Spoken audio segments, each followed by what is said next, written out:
मुख्यमंत्री हेमंत सोरेन के सामने जोर जोर से चिल्लाइए, कोई सुनने वाला नहीं है। इसलिए क्योंकि आप झारखंड में हैं। 8 साल और 48 करोड़ की बेनाम संपत्ति। एसपी चेंबर का अकाउंटेंट नहीं, अपराधी था यह व्यक्ति। एसपी चेंबर का अकाउंटेंट नहीं बल्कि अपराधी था यह व्यक्ति। हेलीकॉप्टर से दीघा पार्टी, रोज 40,000 कैश, सट्टे की लत और करोड़ों की कोठियां। हजारीबाग ट्रेजरी घोटाले का मास्टरमाइंड शंभू सिर्फ सरकारी खजाना नहीं लूट रहा था, वह उस पैसे से अपनी अय्यासी की एक अलग दुनिया खड़ी कर चुका था। और उसी पैसे से गया में 4 मंजिला मकान, हजारीबाग में आलीशान घर और थार, स्कॉर्पियो, इनोवा जैसी गाड़ियां खरीदता रहा। हजारीबाग ट्रेजरी घोटाले में जांच के केंद्र में आया नाम है सिपाही शंभू कुमार का। जांच के मुताबिक वही अकाउंट सेक्शन में बैठकर सिपाहियों के वेतन मद में फर्जी निकासी का नेटवर्क चलाता था। लेकिन कहानी का सबसे सनसनीखेज हिस्सा सिर्फ फर्जीवाड़ा नहीं है, बल्कि उस पैसे से जी गई उसकी शाही, अय्यासी और रंगीन जिंदगी का है। नमस्कार, आप ओंकार झारखंड देख रहे हैं। मेरा नाम है रवि भास्कर।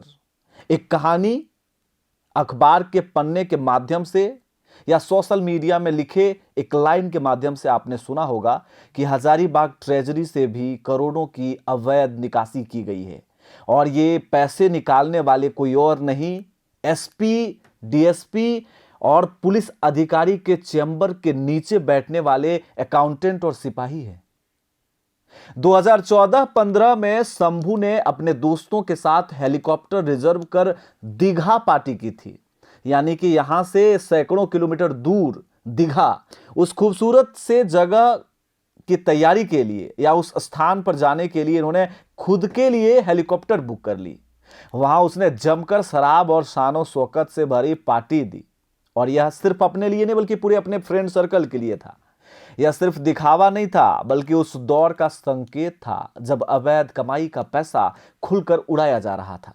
रिपोर्ट में यह भी सामने आया कि शंभू का रोजाना खर्च 30 से 40 हजार तक पहुंच चुका था। विभिन्न एटीएम से हर दिन इसी रेंज में कैश निकाले जाते थे और वह सट्टा खेलने तथा लग्जरी लाइफस्टाइल में यह रकम उड़ाता रहा। सूत्रों के मुताबिक हर न्यू ईयर पर वह लाखों की भव्य पार्टी देता था। यानी कि जश्न की वो रात। कल्पना करिए, जिस व्यक्ति के पास अनाप शनाप ऐसे अवैध निकासी के द्वारा पैसे मिलते हों, जिसमें उसका एक चवन्नी भी खर्च नहीं हो, जिसमें उसके खून पसीने का कोई कीमत ना हो। समझिए कितना बड़ा अय्यास होगा वो। फ्री का पैसा और ये अय्यासी।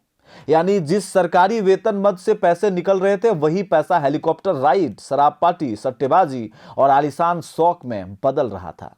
यह कहानी किसी एक दिन की चोरी की नहीं है, बल्कि करीब 8 साल तक धीरे धीरे सरकारी खजाने में लगातार डाका डालने की साजिश है। शुरुआत हुई तब जब वित्त विभाग के डेटा एनालिसिस में सैलरी और भुगतान से जुड़ी संदिग्ध एंट्रियां दिखी, यानी कि डाउटफुल एंट्री थे। जांच में पता चला कि अस्थायी यानी कि टेम्पोररी पे आईडीज बनाकर सरकारी सिस्टम में ऐसे कर्मचारी कई ऐसे खाते में ट्रांजैक्शन कर रहे थे जो या तो अस्तित्व में ही नहीं थे या जिनके नाम पर भुगतान नहीं होना चाहिए था। यानी कि कुछ ऐसे लोग जो रिटायर्ड कर चुके हैं, उनके नाम को भी इन्होंने फर्जी तरीके से जायज ठहरा दिया। इन्हीं फर्जी पे आईडी के जरिए कोषागार से रकम निकाली गई और अलग अलग निजी बैंक खातों में ट्रांसफर की गई। पहली जांच में रकम 15.41 करोड़ दिखी। यानी कि पहला दिन यह पता चला कि हजारीबाग ट्रेजरी में 15 करोड़ की अवैध निकासी की गई। यह जांच आगे बढ़ा, दूसरे दिन यह रकम 28 करोड़ तक पहुंच गई और अब यह आंकड़ा 40 करोड़ के पार पहुंच चुका है। एक आम आदमी अपने जीवन काल में दिन रात एक करके खून पसीना मिला करके इतना नहीं कमा पाता है जितना का इस अय्यास ने सिर्फ अपने मूड पर खर्च कर डाला है। अखबार की इस रिपोर्ट से समझिए कैसे शंभू ने आनन फानन में गलती की। बीते दिनों जैसे ही बोकारो ट्रेजरी में गड़बड़ी पकड़े जाने की खबर शंभू तक पहुंची, उसने घबराहट में करीब 3 करोड़ रुपए अपनी साला, सरहेज और अन्य रिश्तेदारों के खातों में ट्रांसफर कर दिए फटाफट। इसको लगा कि यह मामला हजारीबाग में भी और मुझ तक पहुंच सकता है। रिपोर्ट के मुताबिक 2018 में एक दरोगा के खाते में 10 लाख जमा किए थे इन्होंने, जिसका खुलासा हुआ। खुलासे के बाद 3 करोड़ रिश्तेदारों में शिफ्ट किया गया। चलिए अब आपको यह समझाते हैं कि पैसा आखिरकार निकला किस प्रोसेस से। पूरा मोडस ऑपरेंडी समझिए। जांच के अनुसार पूरा खेल 4 सेटअप में तैयार किया गया था। पहला, फर्जी या अस्थाई पे आईडी। हर किसी का पैसा ट्रांजैक्शन का एक पे आईडी क्रिएट होता है। अभी सरकारी अफसरों का या सरकारी कर्मियों का एक पे आईडी होता है जो क्रिएट किया जाता है और उसी में पैसा डाला जाता है। यहां पर फर्जी तरीके से टेम्पररी पे आईडीज बनाए गए। दूसरा, वेतन या अन्य भत्तों के नाम पर बिल जनरेट किया गया, यानी कि वेतन है या अन्य मजदूरी खर्च के नाम पर बिल जनरेट करते गया ये इंसान। और तीसरा समझिए, फिर जो ट्रेजरी होता है, लेखागार, कोषागार से भुगतान रिलीज होता गया, यानी कि इसमें भी किसी तरह का कोई सस्पेंस नहीं, कोई सर्विलांस नहीं। पे आईडी बन गया और यह तय हो गया किस खाते में जाना है। उसके बाद कोई जांच पड़ताल नहीं, लगातार पैसा उसमें डलाते रहा। अब रकम कई संदिग्ध खातों में घुमाया गया। ऐसा नहीं कि एक ही खाते में बार बार, उस खाते में जाने के बाद उस खाते से दूसरे खाते में ट्रांसफर किया गया पैसे को, ताकि इससे बचा जा सके। यानी पैसा सीधे एक खाते में नहीं गया, बल्कि लेयरिंग करके रिश्तेदारों, सहयोगियों और अन्य खातों में ट्रांसफर किया गया, ताकि ट्रेल पकड़ना मुश्किल हो। अब तक इस संबंध में 21 बैंक अकाउंट्स को फ्रीज किया गया है, जिनमें 1.60 करोड़ रुपए सुरक्षित मिला है। अब जांच में सामने आया कि 14 साल की नौकरी के दौरान शंभू ने गया और हजारीबाग में 15 करोड़ से अधिक की संपत्ति खड़ी कर ली है।